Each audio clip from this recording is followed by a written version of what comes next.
Jésù Yẹmí TV fún ìgbádùn àwọn onígbàgbọ́. Till he returns or calls me home, here in the power of Christ I'll stand.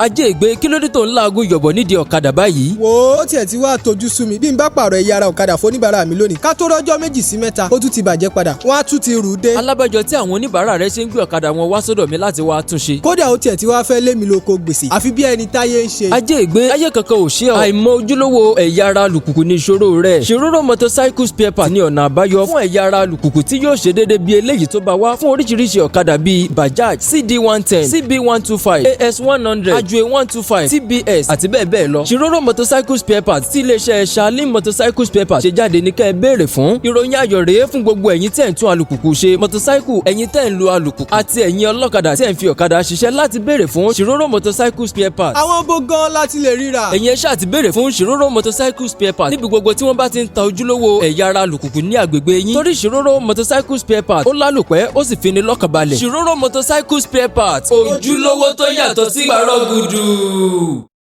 A fi ọpẹ́ fún Ọlọ́run ẹlẹ́dàá gbogbo ìpẹ̀kun ayé, ọba àwọn ọba, olúwa àwọn olúwa, Ọlọ́run tó ti wà káyé tó wà tó tún sì máa wà nígbà táyé ò ní sí mọ́, Ọlọ́run bàbá, Ọlọ́run ọmọ, Ọlọ́run ẹ̀mí mímọ́. Ètò yín, ètò wa, Bro Jésù Yẹmí live on TV, interactions with Church of Christ Preachers, òun ló tún dé sí etí ìgbọ́ yín. Tó bá jẹ́ pé àárọ̀ tàbí ọ̀sán tàbí àṣálẹ́ lẹ́yìn ní àǹfààní láti wo ètò yìí, a kí yín pé ẹ kú dédé àsìkò yìí. Àánú Ọlọ́run kò ní fi ayé yín sílẹ̀ lórúkọ Jésù. Àwa ń fi àkókò yìí dúpẹ́ lọ́wọ́ àwọn onígbọ̀wọ́ ètò yìí. Láìsí ẹ̀yin ètò yìí ò lè tẹ̀síwájú. A gbàdúrà pé Ọlọ́run á lè jẹ́ kí ìgbésí ayé yín máa tẹ̀síwájú, ọjà yín á máa tà lórúkọ Jésù. Tàbá tún rí àwọn tí ó bá tún ní àǹfààní láti fẹ́ polówó lórí ọjà yìí, àǹfààní wà fún yín. Ẹ gbé ìpolówó ọjà yín wá, ọjà tí ò tako ìfẹ́ Ọlọ́run ẹ gbé wá. Àánú Ọlọ́run kò ní fi gbogbo ayé wa sílẹ̀ lórúkọ Jésù. Kí a tó tẹ̀síwájú nínú ètò tí ò ní, ètò tí ọ̀sẹ̀ yìí máa lárin púpọ̀, ẹ jẹ́ ká fi ara balẹ̀ láti wo ètò yìí. Ṣùgbọ́n kí a tó tẹ̀síwájú, ẹ jẹ́ àtòkè lọ́hùn, à ń bọ̀. Every vision ló lè ṣe, every vision ló lè ṣe, every vision ló lè ṣe, every vision ló lè ṣe. Gbogbo instrument pátá tẹ fẹ́ ilé-iṣẹ́ wọn ló wà, ẹ jẹ́ ká lọ.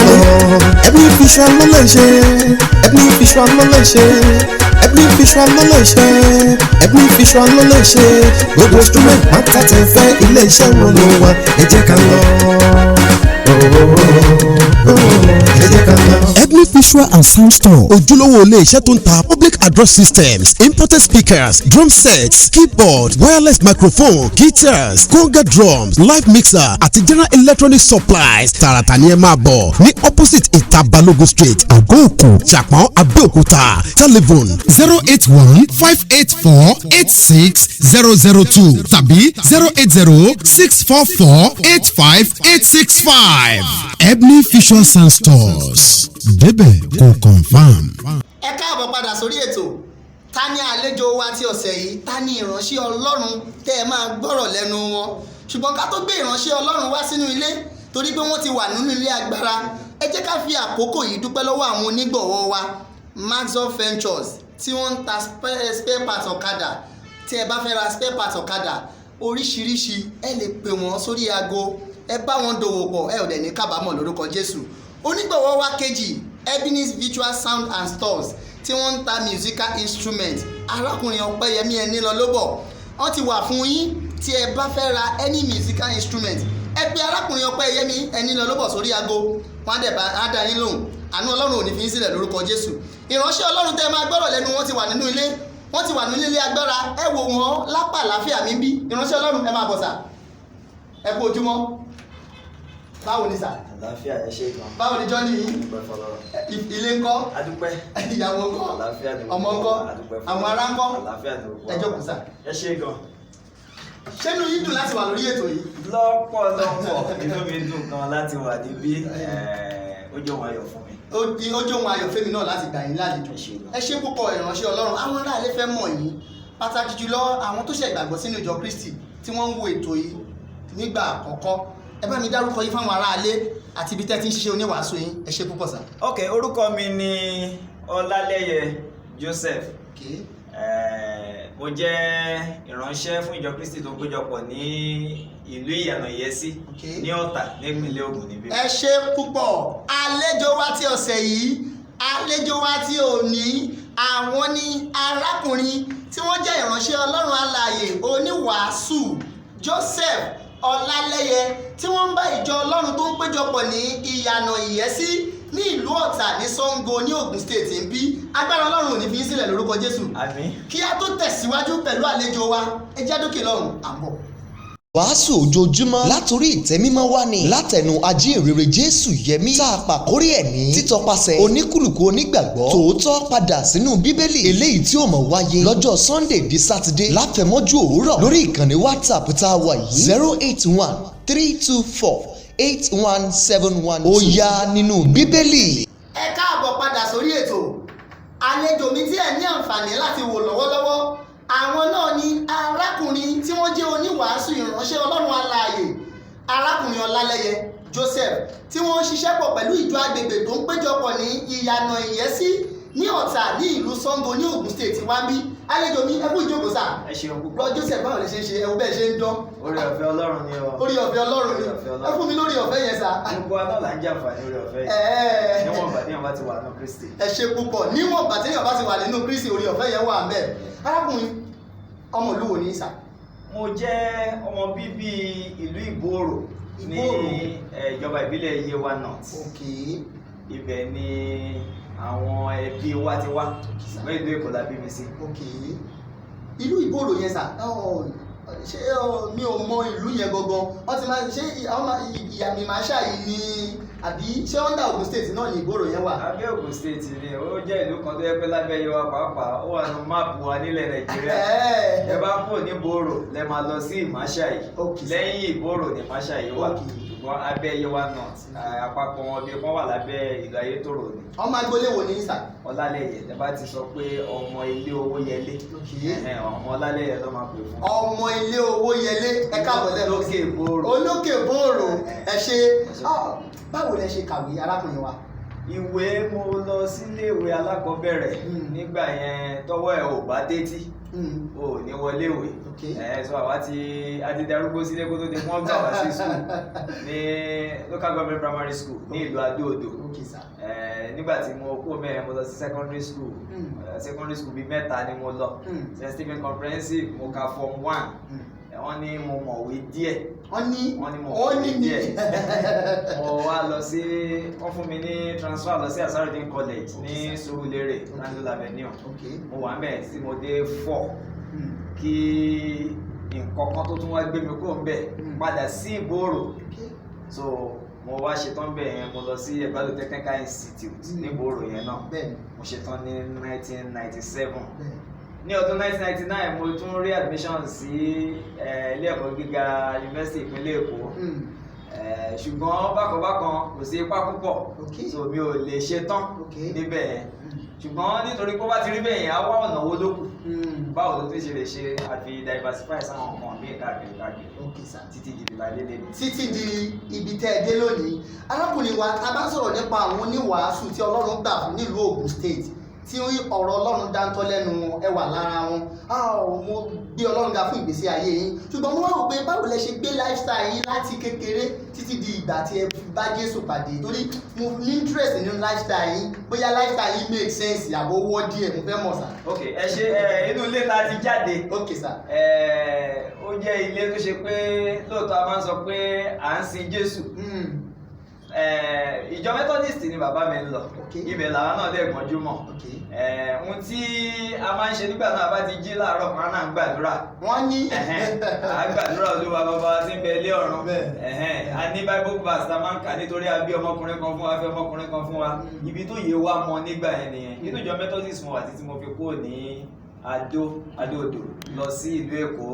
Lẹ́yìn ìgbà yẹn mo gbé pẹ̀lú ẹ̀gbọ́n ìyá mi Mùsùlùmí làwọn.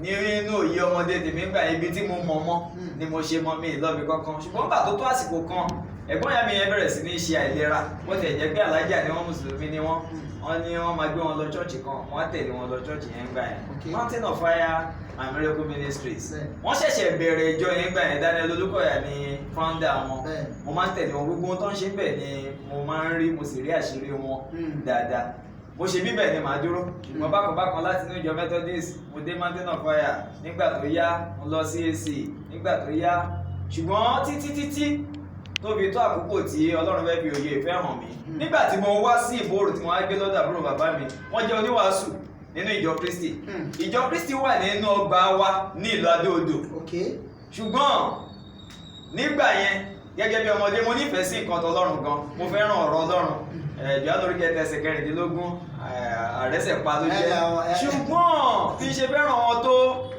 ìjọ Kristi nígbà yẹn mo kàn máa ń wò wọn ní pé ẹ̀rọ àwọn ilé àtẹ́wọ́ wọn pa ijó wọn jó ìlú wọn hàn tó rówó rà lù àwọn nǹkan tí mo ní lọ́kàn nígbà yẹn nìyẹn wọ́n máa ń sọ̀rọ̀ àbúrò bàbá mi nínú ilé wa bí ẹni tí ò dáa ṣùgbọ́n ìgbésí ayé tí mò ń rí nínú wọn ó yàtọ̀ fún ohun tí wọ́n ń sọ nípa wọn so wọ́n máa ń fún mi ní ìwúrí pé ẹni yìí máa dẹ̀ wádìí irú Ọlọ́run tó ń sìn bó ti ẹ̀ jẹ́ pé nínú ìjọ Kristi ní tí bá mọ Ọlọ́run tó ń sìn nínú ìjọ tèmi náà bá ti máa sin Ọlọ́run irú ìgbé ayé bẹ́ẹ̀ ló máa hàn bí kí n gbé. ìgbé ayé ẹni yẹn challenge yín. ìgbé ayé wọn ó gbìyàn níjà nítorí pé gbogbo ohun tó ń sọ nípa wọn ìdàkejì ẹ̀ lè rí ayé wọn wù mí ṣùgbọ́n Bíbélì sọ nínú ilé ńlá oríṣiríṣi ohun èlò ló máa wà ńbẹ̀ ohun èlò orin ohun èlò igi ohun èlò amọ̀ ohun èlò wúrà ohun èlò fàdákà so tá a bá máa sọ̀rọ̀ nípa ìjọ agbègbè oríṣiríṣi èèyàn náà ni a máa rí so èyí tí mo fi gbé ọ̀dọ̀ wọn ni mo fi bẹ̀rẹ̀ sí kọ́kọ́ jọ́sìn nínú ìjọ Kristi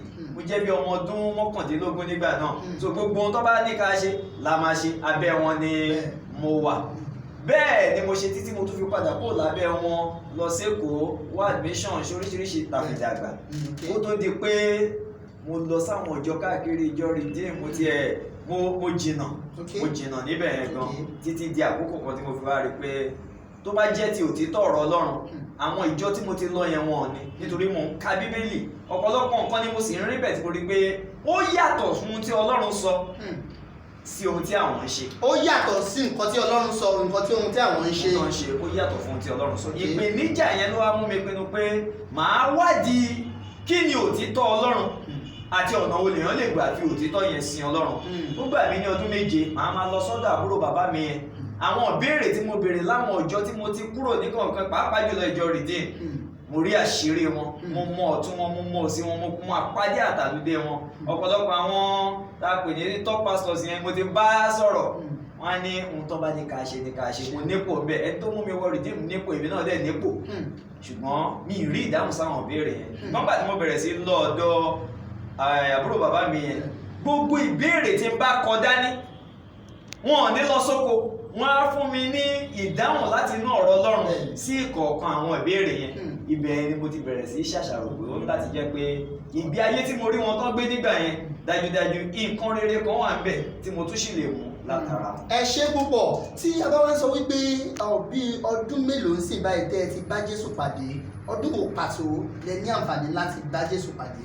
Ní ọdún 2007 ni mo ní mi ní lọ síjọ kankan mọ́ ṣùgbọ́n nígbà tó di ọdún 2008 mo kàn wá sí ìlú Ìyànàyèsí mo á kàn rí àkọlé ìjọ Kristi Church of Christ yìí ló wà náà gbà wá tí mo ní ẹ tún wà ń bí ìjọ ìwé ẹja ohun tọ́lọ́run fẹ́ ṣe mo wá jọ́sìn bẹ́ẹ̀ ní August 2008 mi ò tún wá mọ́ títí January 20, 2009 ó ṣe wá ṣe ìrìbọmi sínú ìjọ Kristi. 2009 January 2009 láti 2009 yẹn sí 2021 bí ọdún mélòó sẹ́yìn báyìí. mo rò pé tá a bá máa wò ó lọ bí ọdún 12 13 ní.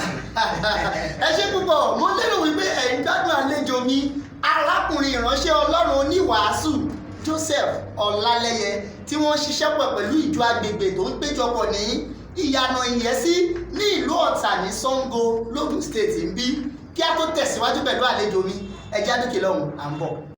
gbogbo ọlọ́kadà pátá ìrètí dé Ṣìrórò spare part ní ẹ lò tó bá ṣe àjúwe ó wà bàjáàjì ó wà Honda ńkọ́ ó wà pẹ̀lú Suzuki Ṣìrórò spare part ní ẹ lò ó dára fọ́kadà gbogbo ṣìrórò. ìrọ̀rùn ti dé o fún gbogbo ẹ̀yin ọlọ́kadà mẹkáníìkì ọ̀kadà tí ń bẹ nílẹ̀ iléeṣẹ́ challenge ní ṣe bẹ́ẹ̀ bí ara ni wọ́n gbé ojúlówó ẹ̀yà gbogbo ọ̀kadà jáde tí kì í ṣe gbàǹtí ayọ̀ láti lè dín ìṣòro à ń kojú ló mú kí iléeṣẹ́ challenge ṣe ojúlówó ẹ̀yà ara alùpùpù gbogbo ẹ̀yin motorcycle repairers ló ti mọ̀ pé quality reliable and dependable parts Siroro spare part ń ṣe irúfẹ́ ọ̀kadà wo ni wọ́n ń lò tó ń dán láàmú tètè lọ sí ọjà lónìí kó o lọ ra Siroro spare part dáhùn wò wá gbà pé ojúlówó ni Siroro spare part gbogbo ẹ̀yà ara ọ̀kadà pátápátá ló ti wà lóde báyìí o látọwọ́ iléeṣẹ́ challenge ló ṣe gbọ́kànlé gbogbo ẹ̀yin alálùpùpù ẹ máa lo Siroro spare part tó jáde láti iléeṣẹ́ challenge torí pé ojúlówó ni. ó dára fọ́kadà gbogbo Ṣìrórò.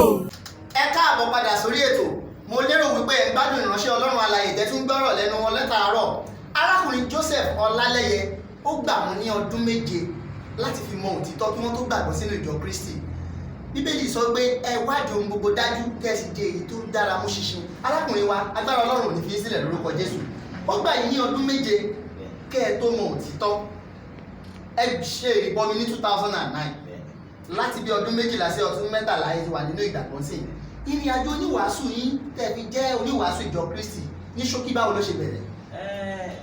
nígbà tí mo ṣe ìrìbọmi ní ọdún 2009 yẹn mo ṣe wá rí pé gbogbo ìgbà tí mò ń gbé ládó tíjọ ń jọ́sìn nínú ọgbà wa àwọn nǹkan tí mo máa ń gbọ́ àwọn orin tí mò ń kọ tí wọ́n ń kọ nígbà yẹn àtàwọn nǹkan tó ń ṣe ó ṣẹ̀ṣẹ̀ wá ń yé mi dáadáa nígbà tí èmi náà gba òtítọ́ yẹn gbọ́ ó wá jẹ́ kó rọrùn fún mi láti lè tẹ̀síwájú nítorí pé ohun tí mo nífẹ̀ẹ́ sí ni òtítọ́ yẹn ni mò ń wá òtítọ́ yẹn ni mo wá rí ó wá rọrùn fún mi láti lè tẹ̀síwájú ní òtítọ́ yẹn kò pẹ́ mi rárá láti máa sáré dàgbà nínú ohun tí ìlànà Ọlọ́run là kalẹ̀ bó tiẹ̀ jẹ́ pé kò fi bẹ́ẹ̀ sí ẹni tó máa ṣe ìmúṣẹ kí ẹ sì máa kọ́ wọn ní ohun gbogbo tí mo pa láṣẹ nítorí nígbà tí mo dé àlàyé sí kò sóní wàásù bẹ́ẹ̀ nígbà yẹn mo bẹ̀rẹ̀ sí dàgbà díẹ̀ àwọn òwe tí bá rí màá lọ kà á ìbéèrè tí bá lè béèrè màá béèrè èyí tí ò bá yé mi màá wádìí ẹ̀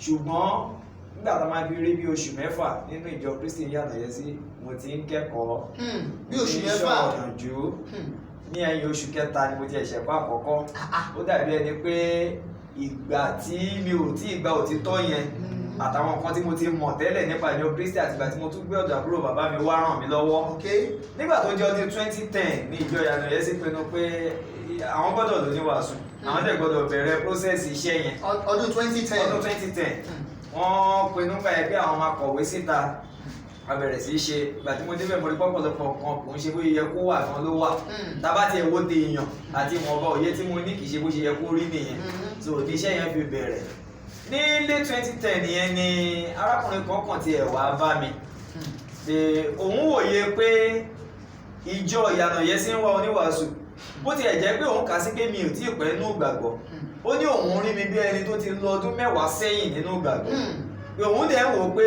tó bá bá ìfẹ́ ọkàn Ọlọ́run mu tó dẹ̀ mú èmi náà òun rí mi gẹ́gẹ́ bí ẹni tó lè ṣiṣẹ́ gẹ́gẹ́ bí oníwàásù ní ìjọ Ìyànàyẹ sí. ẹni yẹn ló ru yín sókè. nígbà tó sọ̀rọ̀ yẹn ó ní òun ṣáà fún mi ní oṣù kan kí n lọ rò ó wò kí n sì gbàdúrà mo wá padà lọ sílé mo jókòó mo bẹ̀rẹ̀ sí ní rò lóòótọ́ mo bẹ̀rẹ̀ sí ní gbàdúrà mo wò títí pé iṣẹ́ yìí mi ò ṣe rí mo mọ̀ nípa oníwàásù tó wà ládùúgbà yẹn arákùnrin Paul Akínwálé mo mọ̀ nípa àwọn oníwàásù ní ìjọ Kristi kọ̀ọ̀kan tí mo mọ̀ láti Adó-Odò irú arákùnrin náà Adékúnlé ìjọ Adó-Odò ni wọ́n mo mọ̀ arákùnrin Abọ́lárìn mo mọ̀ arákùnrin Ọláwọyìn ọ̀pọ̀lọpọ̀ làwọn tí mo mọ̀ nígbà yẹn mo mọ̀ arákùnrin Sùúrù àwọn èèyàn pọ̀ tí mo mọ̀ ṣùgbọ́n mi kì í ṣe ọmọ ìjọ Kristi nígbà náà ṣùgbọ́n nígbà tí arákùnrin yẹn sọ ọ̀rọ̀ yẹn mo rò lẹ́yìn oṣù kan pẹ̀lú ọ̀pọ̀lọpọ̀ àdúrà mo bá ìyàwó mi sọ̀rọ̀ mo pè é pé báwo ló ṣe rí nǹkan yìí sí lẹ́yìn ìpín oṣù kan yẹn mo á pinnu pé lótìtọ́ tó bá jẹ́ pé ohun tí Ọlọ́run fẹ́ ni a ṣe é ṣe láti ọ̀dọ̀ ìjọ àti lọ́dọ̀ tèmi kò wùn mí láti ṣe oníwàásù kò tiẹ̀ cross mind mi rí kò wùn yín rárá ṣùgbọ́n nígbà tí arákùnrin yẹn gbé wá mo wá wò pé iṣẹ́ yìí iṣẹ́ Ọlọ́run ni àwọn tí mo dẹ̀ tún ti mọ̀ díẹ̀díẹ̀ kó tún wá ràn mí lọ́wọ́ ó ṣàwá sọ níwájú ìjọ bíjọ ṣe bẹ̀rẹ̀ sí ṣiṣẹ́ lé lórí nìyẹn process yẹn ṣàwọ̀ 2011 so kó tó di pé mo lọ tún lọ fún training ìjọ ló sponsor ẹ̀ nítorí pé ó ti jẹ́ ìpinnu wọn mo tán fẹ́ ni wọ́n lè ṣiṣẹ́ lé lórí so bí mo ṣe lọ nígbà tó di 2012 ṣá Unofficially, Okay. I acted as a preacher ní 2012, but officially January 2013 ló confirm appointment mi ní àdúgbò. láti January 2013 lẹ ti di oníwàásù ìjọ Kristi ní ìyànà ìyẹ́sí. ẹ jẹ́ béèrè ìbéèrè, ṣé ẹ ti gbéyàwó kẹ́ ẹ tó bẹ̀rẹ̀ iṣẹ́ oníwàásù àbí ìgbà tẹ́ bẹ̀rẹ̀ iṣẹ́ oníwàásù lẹ gbéyàwó? ṣé ní ìjọ Kristi lẹ ti gbéyàwó? Láti 2002 láti yanjú ọ̀rọ̀ oníwà ìyàwó dé so ó rọrùn fún mi díẹ̀ lẹ́gbẹ̀ẹ́ kan nítorí pé mo ti máa ń sọ fún nípa àbúrò bàbá mi. Mo máa ń sọ pé tí bàbá mi bá ti gbà ẹ́ gan, tí àbúrò bàbá mi bá ní kò sọ́nà ńbẹ̀, á jẹ́ pé kò sọ́nà ńbẹ̀ ni. Mo ní view yẹn pé there is something connected to ìjọ Kristi yìí tí mo fẹ́ wá rí tí mo sì gbọ́dọ̀ rí. Nígbà tí mi ò lọ sí inú àwọn ìjọ yapa kankan mọ́, mo máa ń wàásù ọ̀rọ̀ Ọlọ́run fún pé ìjọ tá ń lọ, ohun tí mi ò tí gbà tí mò ń wàásù fún yàn, ìjọ tá ń lọ yìí ó yàtọ̀, níbẹ̀ báyìí ló ṣe rí, báyìí ló ṣe rí, báyìí ló ṣe rí. Ó máa ń béèrè pé báwo mo ṣe mọ̀. Wọ́n wà ládó, ṣùgbọ́n àwọn kankan wà ní ọ̀rọ̀ Ọlọ́run tí mo rí pé ó ṣe pàtàkì tán dẹ̀ dì mú. Mo ń wòye pé ibi tá a ṣe máa padà sí nìyẹn. ẹ ti ń wòye pé. mo ní ìwòye mo ní ìwòye èrò ohun tó ń ṣàkóbá fún mi ni pé mi ò ní òye kí ni ara kan Kristi. Èmi ń rò ó pé gbogbo ìjọba kan náà ni tó bá ti lè ṣe ohun tí Bíbélì pa láṣẹ ní òtítọ́ o lè ṣe nínú ìjọkíjọ tó bá wà. Mo try ẹ̀ ní redeem, it's just a reformation, kò lè jẹ́ restoration to the original truth Ọlọ́run fi sílẹ̀. So ibi tí mo gbìyànjú dé ní ẹ̀kí tó rí pé o lè restore ohun tó gbé sílẹ̀, you can only reform. Wọn ò dẹ̀ ní fi ààyè reformation sílẹ̀ fún ẹ̀gan tí kì bá ṣe tiẹ̀. Bó ṣe rí nìyẹn. Bro Ọlálẹ́yẹ, mo rí wípé kéèyàn máa tí ì di ọmọ ní ìjọ Kristi tó bá gbọ́ òtítọ́ yẹn ara ẹ̀ ò ní balẹ̀. Ó wá ṣeé ṣe kó wá le fún ẹni yẹn láti gbàgbọ́ sínú ìjọ Kristi. Kí làwọn kan tó máa ń ṣe ìdíwọ́ lẹ́yìn tó ti gbọ́ òtítọ́ láti ti gbé ìgbésẹ̀? Kí ló fà á tíyàn ń gbé irú ìgbésẹ̀ bẹ́ẹ̀? Àwọn nǹkan míì wà tí mo wòye ìkíní tèmi bá fẹ́ wo eré ipò tí mo wà níjọ Redeem mi tẹ̀ ní fẹ́ pọ̀. When you are in a very key position as a pastor or a deacon tó dẹ̀ mọ́ye tó ń wọlé fún ẹ tó ní fẹ́ fi bẹ̀ẹ́lẹ̀ ìyẹn kan. Àwọn míì wà tó yẹ pé wọ́n á ní ipò oyè tán fi wọ́n jẹ́ nù ìjọ. Kí ni ká ti wá gbọ́ pé èmi odidi ìyá àjọ ni wọ́n á gbọ́ pé mo tún pò nù ìjọ èkútẹ́ tó wọ́n ń ṣe ìjọ mi, ìjọ yín tẹ̀ kì í lùlù, ìjọ yín tẹ̀ kì í pàtẹ́wọ́, ìjọ yín tẹ̀ kì í jó. Ó máa rí bákan lára wọn pé mo ti ju kò yẹn lọ. Ìgbéraga ayé, pride of life, ọ̀pọ̀lọpọ̀ ò lè hàn wà ara wọn níwájú ọ̀rọ̀ Ọlọ́run kan wò pé ohun tí ọ̀rọ̀ yìí ti là kalẹ̀ lélẹ̀. Ẹ má jẹ́ eré kọjá ẹ̀, tí n bá lè dúró ní gbèdéke ibi tí ọ̀rọ̀ Ọlọ́run dé, ó máa ràn mí lọ́wọ́. Àwọn kan tẹ́mi rò nìyẹn gbà tẹ́lẹ̀, mo fi wò pé kò sí nǹkan kan tó tóbi ju ọ̀rọ̀ Ọlọ́run lọ. Kò sí nǹkan kan tó tóbi ju ọ̀rọ̀ Ọlọ́run lọ. Láti bíi 2013 January tẹ́ ẹ ti di ìránṣẹ́ Ọlọ́run ní ìjọ ìyànà ìyẹ́sí bí ọdún 8 sẹ́yìn báyìí sà, tí mi bá ṣì. Kí làwọn ìpèníjà yìí sà? Ìpèníjà ló ṣe oníwàásù pọ̀lọpọ̀lọpọ̀. Ẹ fún wa ṣókí. You cannot be a preacher and not face battles. Reality ẹ̀ ní Paul ti fi hàn wá nínú ìwé Timothy kìíní, Timothy kejì àti ìwé Títù tó jẹ́ manual book fáwọn preacher. Kí lẹ pè ní manual book? Timothy kìíní, Timothy kejì àti ìwé Títù. Manual book àwọn oníwàásù ni. First time ti máa gbọ́ ọkọ̀ báyẹn. Ó di dandan fún ẹ. Wàá dojúkọ ìpọ́njú. Wàá ṣiṣẹ́ oníwàásù kó bá lè mú iṣẹ́ ìránṣẹ́ rẹ ṣe. You have to face persecution, do the work of evangelist to fulfill your ministry. And nínú ẹ̀, the most important challenge téèyàn máa rí á jẹ́ iṣẹ́ ọwọ́ Sátánì lẹ́gbẹ̀ẹ́ kan. Ìkejì, ìpèníjà látọ̀dọ̀ àwọn ará fúnra wọn nínú ilé. It is another problem. Àwọn kan wà níbẹ̀ tó jẹ́ pé ohun èlò àìlọ́lá ni wọ́n. They are never pillars. They are either counterpillars or caterpillar. Wọ́n ready láti dàwó. In fact, ìgbà tó kàn fún appointment ní January 2013. Ọ̀sẹ̀ tó tẹ̀lé ní ìpèníjà àkọ́kọ́ kọ́kọ́ wá mú ròmù ní tó ṣe rí rè. Màá kọ̀wé fiṣẹ́ sílẹ̀. Ọ̀sẹ̀ kan ní màá kọ̀wé fiṣẹ́ sílẹ̀. Ṣùgbọ́n nígbà tí mo wá padà pẹ̀lú ìpèníjà tí mo ní yẹn, mo lọ gba àwẹ̀, mo lè gbàdúrà. Ìgbà tí mo máa rí láàrin ìjọ kankan yẹn ti kó so àṣírí ẹ̀ lélẹ̀. Nígbà kejì mo tún wá wò pé tí n bá jẹ́ ìyá tàbí bàbá tí pè ní ìjà wa ṣé màá kọ̀wé fipò sílẹ̀ gẹ́gẹ́ bí bàbá mi. Tí ẹ bá jẹ́ ìyá tàbí bàbá ṣé máa wá kọ̀wé fipò sílẹ̀ gẹ́gẹ́ bí ojúṣe. Ẹ ṣé púpọ̀, mo lérò wípé ẹ̀ ń gbádùn àlejò wa ìránṣẹ́ Ọlọ́run alààyè arákùnrin Joseph Ọlálẹ́yẹ tí wọ́n ń bá ìjọ tó ń péjọpọ̀ ní ìyànà ìyẹ́sí ní Ṣàngó Ọ̀tà tí wọ́n ń bá ṣiṣẹ́ kí a tó tẹ̀síwájú pẹ̀lú àlejò wa ẹ já dókè lọ́hùn à ń bọ̀. Every Vision ló lè ṣe, Every Vision ló lè ṣe, Every Vision ló lè ṣe, Every Vision ló lè ṣe. Gbogbo instrument pátá tẹ́ fẹ́ ilé-iṣẹ́ wọn ló wà, ẹ jẹ́ ká lọ. Every Vision ló lè ṣe, Every Vision ló lè ṣe, Every Vision ló lè ṣe, Every Vision ló lè ṣe. Gbogbo instrument pátá tẹ́ fẹ́ ilé-iṣẹ́ wọn ló wà, ẹ jẹ́ ká lọ.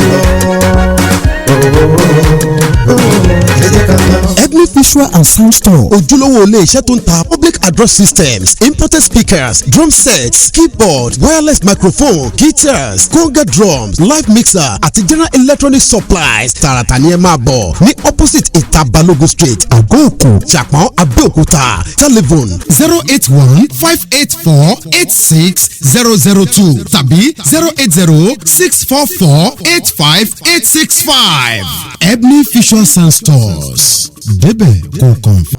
ẹ káàbọ̀ padà mo gbàgbọ́ wípé ẹ̀ ń gbádùn àlejò wa tá a gbé wá lónìí ṣùgbọ́n ẹ má kọ̀ gbádùn wa lásán ẹ gbé ìpolówó ọjà yín wá kájọ gbé ara wa lárugẹ Yorùbá gbàgbọ́ wípé ìpolówó ni àgúnmu òwò adúgbò lọ́wọ́ Ebony's Visual Sound and Stores adúgbò lọ́wọ́ Mazor Ventures àwọn onígbọ̀wọ́ tí wọ́n ránṣọ́ ìránṣọ́ yìí lọ́wọ́ nìyẹn àánú Ọlọ́run ò ní fi yín sílẹ̀ lórúkọ Jésù àmín. Arákùnrin wa ikú ìjókòó láti ìgbà tẹ́tí jẹ́ oníwàásù ìyànà ìyẹ́sí láàárín àwọn arákùnrin láàárín àwọn arábìnrin ṣé ìbáṣepọ̀ tó dánmọ́rán ṣó wà ṣá? Á wà ó di dandan kó wà nípa ti oníwàásù nítorí ìránṣẹ́ Ọlọ́run ò gbọ́dọ̀ jà gẹ́gẹ́ bí òfin tí Pọ́ọ̀lù fún Tímótì. Ohun kan ló ràn mí lọ́wọ́ ìkíní àwẹ̀ àtàdúrà ìyẹn kan ìdàkejì ẹ̀ ni pé mo ti mọ àwọn ará ní ìyànà ìyẹ́sí mo ti mọ ìwà àti iṣẹ́ ọ̀pọ̀lọpọ̀ mo ti mọ ìpìlẹ̀ àwọn míì ó rọrùn fún mi láti bá wọn ṣiṣẹ́ bó tiẹ̀ jẹ́ pé láti ìpilẹ̀ṣẹ̀ àyè pé àárín wa láti mú ojú wa ló ṣe ìrìbọmi ìyẹn wà ń bẹ̀ ṣùgbọ́n tó bá di ká dúró ti ohun tí ọ̀rọ̀ Ọlọ́run sọ ìgbà àtàkókò tó gbàgbọ́ kò ṣe pàtàkì bí ìpele tó ti dé nínú ìgbàgbọ́. It is not how long you have been baptized. It's about how far you have gone in the work of the ministry. Yes, sir. Iṣẹ́ oníwàásù ojú wà challenging láti ọ̀dọ̀ àwọn ará ọ̀pọ̀ ìpèníjà tó ti ẹ̀wò kó rí àwọn míì máa ṣẹlẹ̀ tó yẹ pé ó lè jẹ́ in the process of setting in order things that are lacking. Yes, sir. Àwọn míì àní oníwàásù ń ṣe partial. One of the things tí mo kọ́ ni pé oníwàásù ò gbọ́dọ̀ ṣe nǹkan kan with partiality. You must never do that.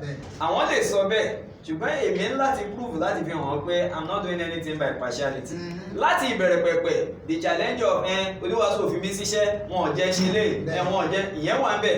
Ṣùgbọ́n nígbà tí mo kọ́kọ́ bẹ̀rẹ̀ mo fi ọdún méjì àkọ́kọ́ tu olúkúlùkù sílẹ̀ ẹ̀já wo capability kálukú káwọn ìwọ̀n agbára yín. Nígbà tí mo dẹ̀ bẹ̀rẹ̀ sí rí bẹ́ẹ̀ wọ́n á ń sọ fún ọmọ ní ìjọ á máa kú òní wọ́n ṣe wà lánàá àní wà lójú kan náà.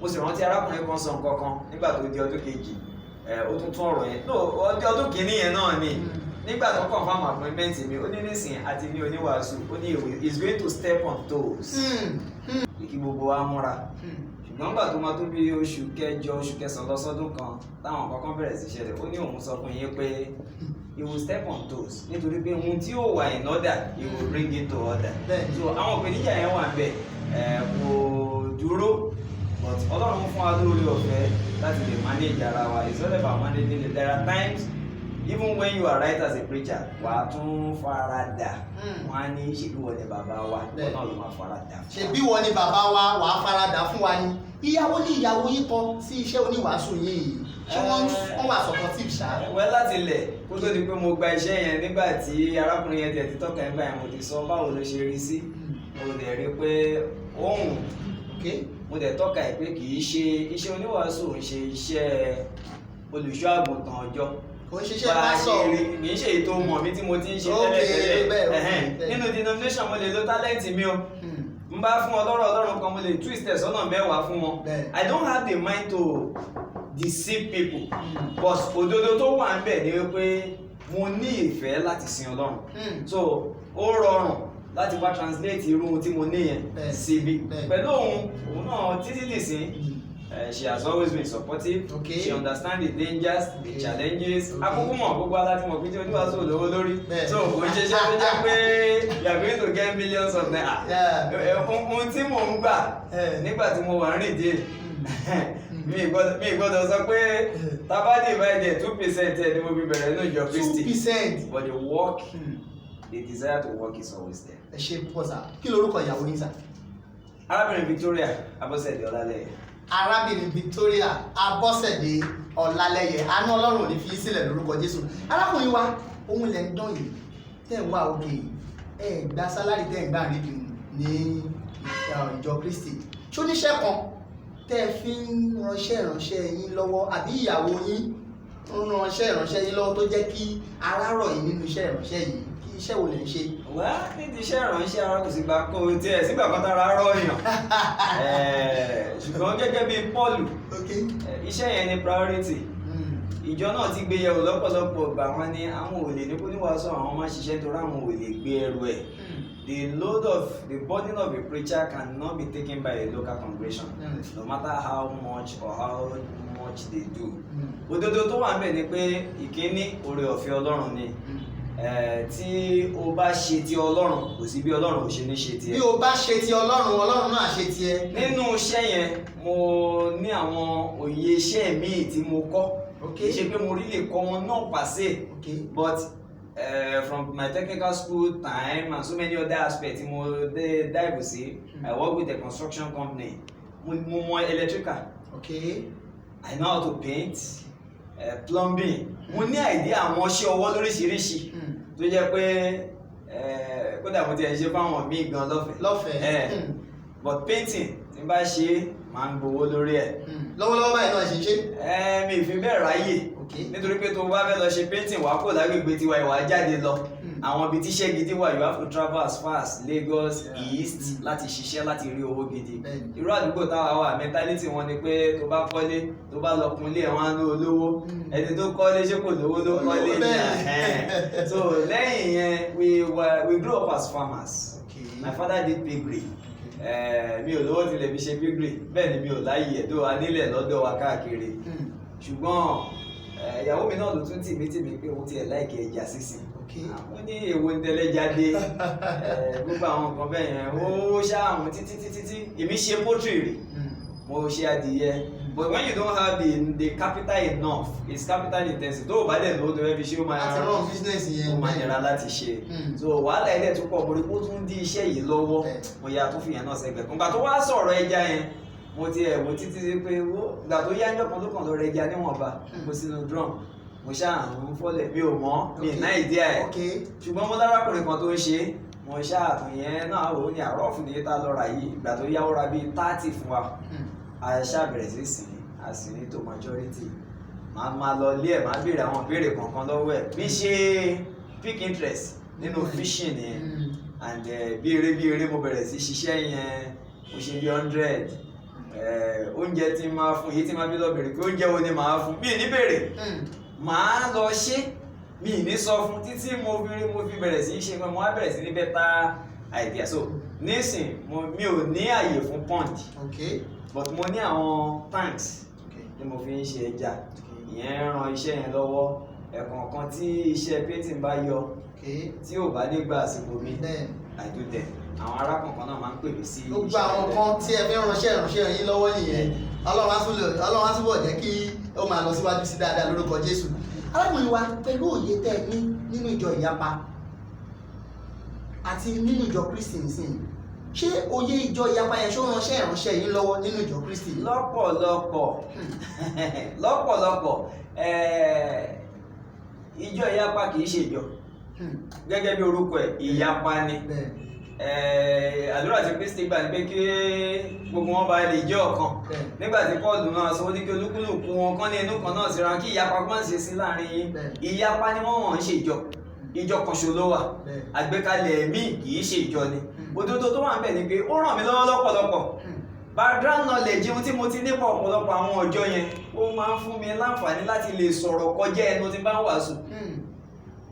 Ọlọ́run dẹ̀ ń lo àwọn yẹn láti fi jèrè ọkàn sínú ọgbà àjàrà ẹ̀. Ní ọdún 2014 mo kàn lọ bá arábìnrin kan obìnrin kan nípasẹ̀ ìyàwó mi náà ni nígbà tí mo bá sọ̀rọ̀ ó ní ìjọ tó ń lọ báyìí ni ó ṣàwá sínú ìjọ Kristi àbá sọ̀rọ̀ ó ní gbàgbọ́ nígbà tó gbàgbọ́ ó padà dé ní ó lọ bá ẹnì kejì ẹ̀ gbà inú ìjọ tí mo lọ tí mo ti ṣe rìpọ́n mi báyìí wọ́n gbà dá mẹ́wàá bí ẹgbọ́n máa sàn dá mẹ́wàá bí sí ìyẹn ní tọ́ọ̀bà ń sàn dá mẹ́wàá òun ti mú èsì náà yẹn kì í ṣèjọ tó yẹ ó fún mi láǹfààní láti lọ bá obìnrin yẹn sọ̀rọ̀ ó kọ́kọ́ lé wa dànù ìgbọ́ngbà tó yọ lọ́rọ̀ dá mẹ́wàá yẹn nígbà tá a bẹ̀rẹ̀ sí ṣí bíbélì orí wákàtí 3 ló gbà mí láti inú ilé wọn èèyàn 13 ló ti gba Kristi gbọ́ lẹ́nìí arábìnrin ọ̀hún ti kú ọmọ ìlú Èrúwà ni wọ́n ó kú ní ọdún tó kọjá yìí ṣùgbọ́n àwọn ọmọ ẹ̀ iṣẹ́ ọwọ́ ẹ̀ fọ́ títí di ìsìn nígbà tó gbàgbọ́ kò lè yàtọ̀ fún obìnrin ará Samaria tó pariwo pé mo ti rí Olúwa. ó ran iṣẹ́ ìránṣẹ́ yín lọ́wọ́ púpọ̀ Ọlọ́run ò dẹ̀ ní fi í sílẹ̀ lórúkọ Jésù. mo lérò wípé ẹ̀ ń gbádùn àlejò wa ìránṣẹ́ Ọlọ́run Joseph Ọlálẹ́yẹ tí wọ́n ṣiṣẹ́ pọ̀ pẹ̀lú ìjọ Ìyànà Ìyẹ́sí ní ìlú Ọ̀tà ní Ṣàngó ní Ògùn State ń bí kí a tó tẹ̀síwájú pẹ̀lú àlejò wa ẹ jẹ́ dúkìá lọ́hùn à ń bọ̀.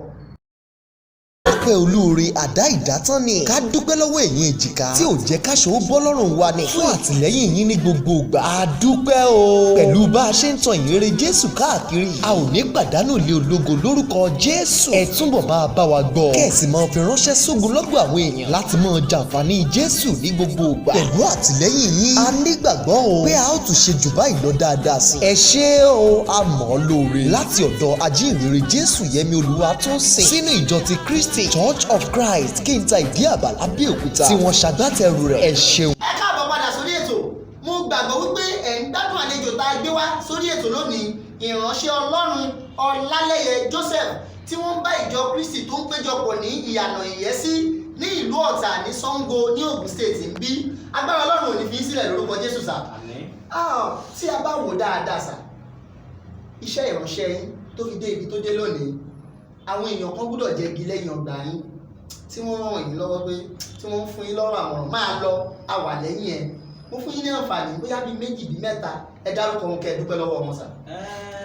mo dúpẹ́ púpọ̀ lọ́wọ́ Ọlọ́run kò sí bí Ọlọ́run yẹn fẹ́ ṣe tí ò ní fi àwọn kan síbẹ̀ fún yàn wọ́n máa jẹ́ alátìlẹyìn wọn ọ̀pọ̀lọpọ̀ wọn kì í tiẹ̀ ṣe tówó ṣùgbọ́n nípa àmọ̀ràn àti ọ̀rọ̀ ìṣítí arákùnrin Ọlálẹ́yẹ wọ́n wà ní ìbòrò ń sin àbúrò dádì mi gangan he is a very strong pillar ọmọ ọkàn náà arákùnrin Sunday Ọlálẹ́yẹ tí n bá pè é lọ́sàn-án tí n bá pè é lóru pé mò ń lọ bọ̀ọ̀nù lọ wàásù ọ̀rọ̀ Ọlọ́run a ní jẹ́ kó ń wá gbé mi lọ wọ́n wà bẹ́ẹ̀ nínú ìjọ agbègbè ọ̀dọ̀ mi náà àwọn arákùnrin wà lọ́tún lọ́sì arákùnrin Òjólè arákùnrin Olífádé arákùnrin Caleb àti ọ̀pọ̀lọpọ̀ àwọn míì náà bẹ́ẹ̀ arákùnrin Deborah Àfọ̀àpẹ́ àwọn ràn iṣẹ́ yẹn lọ́wọ́ lọ́pọ̀lọpọ̀ wọn káàárẹ̀ ní gbogbo ọ̀nà tó ń wò kì í ṣe nínú ìgbé ayé oníwàásù nìkan bí kò ṣe nínú ìmú ìjọ tẹ̀síwájú àti ìmú ara Kristi náà gbòòrò níbikíbi I believe I'm a preacher without border. I believe I'm a gospel preacher without border. You are not limitation. I am not bound to a local congregation. Iṣẹ́ oníwàásù ń ṣe iṣẹ́ ìjọ agbègbè kan, kì í ṣe ìran ìlú kan. Mo máa ń wọra mi pé can I be an elder? Ìbéèrè tí máa ń béèrè ṣé mo lè jókòó iṣẹ́ àwọn alàgbà?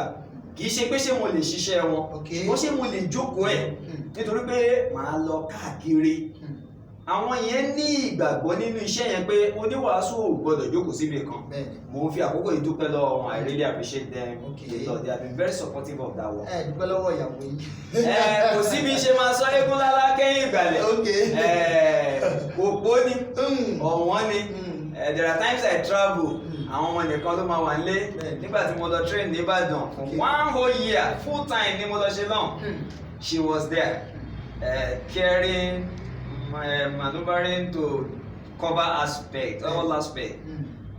Mo kí lọ́pọ̀lọpọ̀. She has always been there. A máa ní disagreement, but we are always very united when it comes to this. Thank you very much. Èmi náà dúpẹ́ lọ́wọ́ yín o Sister Ọlálẹ́yẹ, ẹ ṣé púpọ̀. Tí a bá wo ibi tí ìjọ agbègbè yín wà tẹ́tí ṣiṣẹ́ oníwàásù, headquarter ṣé Winners Chapel ní kí n pè é? Bẹ́ẹ̀ni. Kò fi bẹ́ẹ̀ jìnnà sí yín. Jìnnà rárá. àìmọye ìpèníjà lẹ máa ní ládùúgbò yẹn kí ni àwọn nǹkan tẹ́ ẹ̀ ń face láti lè jẹ́ kí àwọn èèyàn gbàgbọ́ sínú ìjọ Kristi. ẹ ṣe arákùnrin kan wà lọ́dọ̀ wa máa ń pè ní arákùnrin Ọládipúpọ̀. Bàbá yẹn látijọ́ tí mo ti gba iṣẹ́ ìránṣẹ́ tí n bá ń jáde lọ wàásù ó máa tẹ̀lé mi. Kò síbi tí mò ń lọ bàbá yìí á fẹ́ lọ. He is now close to 80 years, still active and still kicking. Bàbá yẹn ní tó bá jẹ́ ti ìjọ Kristi ni àìmọye ìjọ ló ti spring up nínú street yìí ó ní wọ́n máa kó gbá wọlé gbẹ̀yìn. Ọ̀pọ̀lọpọ̀ ìpèníjà tá a ní ti Winners Chapel ìkànnì nítorí pé wọ́n ti build the network round gbogbo èèyàn ṣùgbọ́n Ọlọ́run tún wá ràn mí lọ́wọ́ lọ́nà kan tán bá jáde sátidé wọn á lọ pín leaflet wọn ìwọ tó dẹ̀ fẹ́ pín leaflet mi ọ̀gá ó kàn fún mi ní leaflet ní ṣó ò ní bá mi sọ̀rọ̀ ni I'm inviting you to Winners Chapel on Sunday where you are going to meet with the God of Oyedepo. You know, Ọlọ́run wo lọ́lọ́run Oyedepo jàre because mo gbọ́ Ọlọ́run Abraham, Isaki àti Jacob. Bíbélì dẹ̀ yóò yé wa pé Ọlọ́run alààyè lọ́lọ́run wọn. Ọlọ́run Oyedepo ó ń láti define ẹ̀. Ìwọ gẹ́gẹ́ bí ohun èlò fún kẹ̀ o lè help mi. So wọ́n á bẹ̀rẹ̀ sí rò fáwọn preach fún mi. By the time wọ́n máa rí pé òun ò lè dìde mọ́. I have Muslims surrounding me. Mọ́ṣáláṣí lọ́tún lósì wọ́n. Well, I did a very good study of the Islamic religion. Ìyẹn náà tún wá fún mi ní ìgboyà. I have contended with a lot of Muslims, not in contention, but in making them to see pé ọ̀nà kan ló wà. Tó bá dẹ̀ jẹ́ pé Muhammad wá about 650 years after the last book of the Bible, ìwé ìfihàn, tá a ti ṣe àkọsílẹ̀ tá a lè ti fi èdìdí di, it came too late. O lè sọ fún mi pé ọ̀nà ni mọ́. Ara àwọn mi wá ní ṣé ó sọ pé òun ní Jésù sọ pé òun nìkan lọ́nà ni. Mo ní Jésù ní èmi ní ọ̀nà kò sọ pé lòmíì tún wà tó jẹ́ ọ̀nà. So Muhammad ò dé sọ fún yín, I think in Surah Al-Kahf, Quran chapter 46 ní verse 9. Ó ní òun ìṣòpidán, òun ìṣe tó nímọ̀ kan. Òun ò mọ ibi tóun ń lọ, òun ò sì mọ ibi tí àwọn tó ń tẹ̀lé òun náà ń lọ. So for me, mo ní nǹkan lọ́wọ́ tí mo lè lò láàárín àwọn èèyàn yẹn bó tiẹ̀ jẹ́ pé pẹ̀lú àtìlẹ́yìn Ọlọ́run ni. Òtítọ́ ọ̀rọ̀ Ọlọ́run ní ìgboyà tí mo ní láti jáde lọ ó máa ń wà àwọn èèyàn máa ń wà resistance sí. Ẹ sọ nǹkan fún wọn ẹ kà á báyìí wọ́n á tún máa sọ pé màá lọ bèrè lọ́wọ́ pásítọ̀ mi. Bó ṣe wà nìyẹn, but the challenge of the winners are there. The Jehovah Witnesses are there. Àwọn kan tẹ àwọn yẹn ti wá mọ̀ mí débi pé wọn ò tiẹ̀ fẹ́ bá mi sọ̀rọ̀. Ó ní ọmọ kan tí máa ń wàásù fún gbà kan ẹsẹ̀ about 30 years. Mi ìmọ̀ kí Jehovah Witness member ni. Mo máa ń wàásù fún màá tún máa sọ àwọn ajẹ́rìí wọn wá nǹkan báyìí ó súnmọ́ mi. Ìjọ tí mo rí pàjẹ́rìí ni. Àwọn oníṣòwò ara wọn ní orí pé gbogbo ohun tí mò ń fi hàn yẹn láti jọ èkó ti tọ́ ni sí ọ̀nà míì mọ́. Ìgboyà tí mo ní nínú ọ̀rọ̀ Ọlọ́run yẹn àwọn winners member gan máa ń sọ fún wọn kí tẹ bá gbé mi síwájú Oyedepo màá fi òtítọ́ yìí hàn fún un náà lè rí pé òtítọ́ ni ó lè má gbà ó ṣùgbọ́n á mọ̀ pé òtítọ́ ni. A mọ̀ wípé òtítọ́ ni. Arákùnrin wa tí a bá rí ọ̀làjú tó bá wá ń sìn báyìí àwọn ìjọ ìyá bá ń gbìyànjú láti mú àwọn ẹ̀kọ́ wọn káàkiri gbogbo àgbáyé. Kí ni ẹ̀yin oníwàásù ń ṣe pàtàkì jùlọ ẹ̀yin tẹ́ ẹ jẹ́ oníwàásù tó sound? Ṣé ẹ ní ètò kan tí àwọn ènìyàn ń gbádùn tó fi mọ ìyìn rere tí ó ń lọ lọ́wọ́lọ́wọ́ àbí tí ìjọ Kristi ń ṣe tó ń lọ lọ́wọ́lọ́wọ́? Ẹ ṣe púpọ̀, mo rò pé nígbà tí àwa tiẹ̀ ń gbọ́njú civilization táwọn ń gbọ́njú bá ó yàtọ̀. Ìgbà tí mi wọnú ìjọ Kristi ìwàásù ojúlé dójúlé ọlọ́kanlẹ̀kùn ẹ̀yìn wo ni wọ́n ti rí àwọn ajẹ́rìí yẹn ni how do you convince them kó kì í ṣe ajẹ́rìí? Gbogbo idea yẹn mo bẹ̀rẹ̀ sí device pé ọ̀nà owó lálẹ́ gbé gbà tó yẹ pé tó bá tiẹ̀ rí èèyàn wọn ní sọ pàjẹ́rì yẹn torí nígbà tẹ bá ní wọn òkè tọ́yẹ tó sọ fún mi pé ẹjẹ́ àgbàdúrà èmi náà ní ẹjẹ́ àgbàdúrà bẹ́ẹ̀. Ṣùgbọ́n níbi tí iṣẹ́ ìrere ń lọ lénìí ó ti ré kọjá ká lọ kanlẹ̀kùn yàn. Fún àpẹẹrẹ tá bá wà nílùú òyìnbó a lè máa lọ kanlẹ̀kùn ẹnikẹ́ni òfin ìlú wọn ò gbà bẹ́ẹ̀ ìlú òyìnbó tẹ jìnnà. Tá bá wà láàárín àwọn ibìkan lẹ́kọ̀ọ́ Lẹ́kì ní Banana Island gbogbo bẹ yẹn ò lè lọ kanlẹ̀kùn yàn òfin ibẹ̀ gbọ́ ò gbà bẹ́ẹ̀. Àwọn èèyàn yìí sì gbọ́dọ̀ gbọ́ òtítọ́. Kí la ní àǹfààní ẹ̀ technology advancement of technology social media dé kí là ń fi social media ṣe ọ̀pọ̀lọpọ̀ wọn á post ara wọn wọn ya fọ́tò gbogbo yẹn kọ́ la nílò gẹ́gẹ́ bí ọmọ Ọlọ́run tòótọ́ a lè lo àǹfààní ohun tí social media fún wa láti polongo ìrere Kristi fún gbogbo àgbáyé. Nísìnyí mo ní ipò àwọn oníwàásù tàjọ ń ṣiṣẹ́ papọ̀ láàrin ìlú Ọ̀tà lọ sí Owódé Yewa àti Àgbárá a jọ ń jáde wàásù ìhìnrere ṣùgbọ́n ju ìwàásù ìhìnrere tá a jọ ń ṣe lọ ní ọ̀sẹ̀ yẹn a ní social media platform tá à ń lò láti fi wàásù ọ̀rọ̀ Ọlọ́run a máa ń ṣe video recording à gbé àwọn ẹ̀kọ́ tá a rí pé táwọn èèyàn bá gbọ́ nǹkan kan nípa ẹ̀ ó máa ru wọ́n nínú pé irú òṣì ọ̀rọ̀ wo làwọn eléyìí sọ lọ́dọ̀ tí wọn Bíbélì sọ pé ọ̀rọ̀ wèrè ni ṣùgbọ́n sí àwa tá a gbàgbọ́ a mọ̀ pé ọgbọ́n Ọlọ́run ni gẹ́gẹ́ bí Kọ́ríńtì kìíní ṣe sọ fún wa so ìyẹn là ń lò on Facebook láti jẹ́ kí ọ̀sẹ̀ kọ̀ọ̀kan ó tiẹ̀ wá kéré pin à ń ṣe ìwàásù méjì lórí Facebook each week a máa ṣe recording yẹn a dẹ̀ post ẹ̀ ìkan níjọ́ Wednesday ìkejì níjọ́ Saturday ìgbà míì máa tá a máa ṣe English nìkan ìgbà míì dẹ̀ máa tó yẹ pé a máa ṣe àwọn míì tó máa ní interpretation ṣùgbọ́n a máa wo ẹ̀kọ́ wo la lè fún wọn tó máa ru wọn nínú tó jẹ́ pé á mú ọ̀pọ̀lọpọ̀ wọn sọ pé kí ni gbogbo jákujàku tẹ̀ ń sọ yìí láti inú tó bá sọ ìdáhùn láti inú ọ̀rọ̀ Ọlọ́run tún wà gẹ́gẹ́ bí ohun tá a máa fún irú ẹni bẹ́ẹ̀. ẹ ṣe púpọ̀ mo gbàgbọ́ wípé ẹ̀ ń gbádùn àlejò wa arákùnrin Ọlálẹ́yẹ Joseph tí wọ́n ṣiṣẹ́ pọ̀ pẹ̀lú ìjọ agbègbè tó ń péjọpọ̀ ní Ìyànà Ìyẹ́sí ní ìlú Ọ̀tà ní Ṣàngó ní Ògùn State ń bí kí a tó tẹ̀síwájú pẹ̀lú àlejò wa ẹja dúkè lọ́hùn àbọ̀. ẹ wá wò Jésù yẹ mí o. ẹ káàbọ̀ padà sórí ètò mo lérò wípé ẹ gbádùn àlejò wa arákùnrin Ọlálẹ́yẹ Joseph tí wọ́n jẹ́ ìránṣẹ́ Ọlọ́run alààyè tí wọ́n ń péjọpọ̀ ní Ìyànà Ìyẹ́sí ní ìlú Ọ̀tà ní Ṣàngó Ògùn State ẹ ṣé púpọ̀ arákùnrin wa mo gbàgbé pé tá a bá tún padà pè yín ẹ̀ tún wá. nípa ọrẹ ọ̀fẹ́ Ọlọ́run.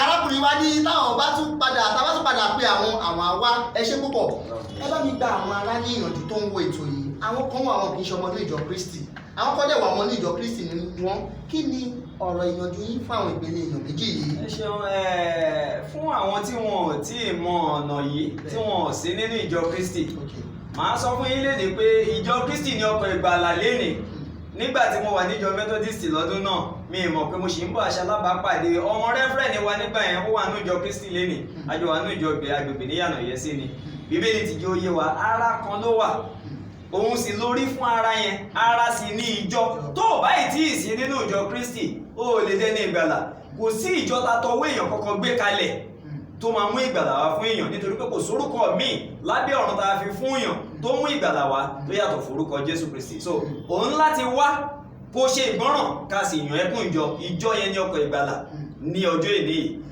fún àwọn táwọn àánú ìjọ Kristi ọ̀pọ̀lọpọ̀ wa àwọn ohun tí Ọlọ́run ṣe fún wa ṣùgbọ́n níjọ́ tí o bá dẹni ìgbàlà tó bá bojú wẹ̀yìn tó bá rántí ìjọ́ tó ṣe ìgbọràn sí òtítọ́ Kristi níjọ́ náà ló ṣe máa ṣe appreciate pé nǹkan rere ni Ọlọ́run ṣe mo fẹ́ ká dúró ṣinṣin gẹ́gẹ́ bí àmọ̀ràn tí Paul fún wa ní ìwé Kọ́ríńtì kìíní orí 15 ẹsẹ̀ 62 rẹ̀ we have to remain steadfast ká dúró ṣinṣin láì yẹsẹ̀ nítorí iṣẹ́ wa nínú Olúwa iṣẹ́ lásán à ń láti tẹ̀síwájú títí di ìgbà tí ẹni tó pè wá tó máa fi padà dé ni we have no time to waste we have every time to maximize. a ní láti tẹ̀síwájú títí di ìgbà tí ẹni tó pè wá á fi wá fún wa ní adé ìyè a ní àkókò láti fi ṣòfò ọpẹ́ pàtàkì lọ́wọ́ Ọlọ́run lórí àlejò wa mo gbàgbọ́ wípé ẹ ti gbádùn wọn dáadáa látàárọ̀ tí ẹ bá fẹ́ pe àlejò wa sórí ẹ̀rọ ìbánisọ̀rọ̀ tó wà lórí screen yín lọ́wọ́lọ́wọ́ báyìí ẹ lè pè wọ́n tí ẹ bá dẹ̀ pè wọ́n wọ́n á gbé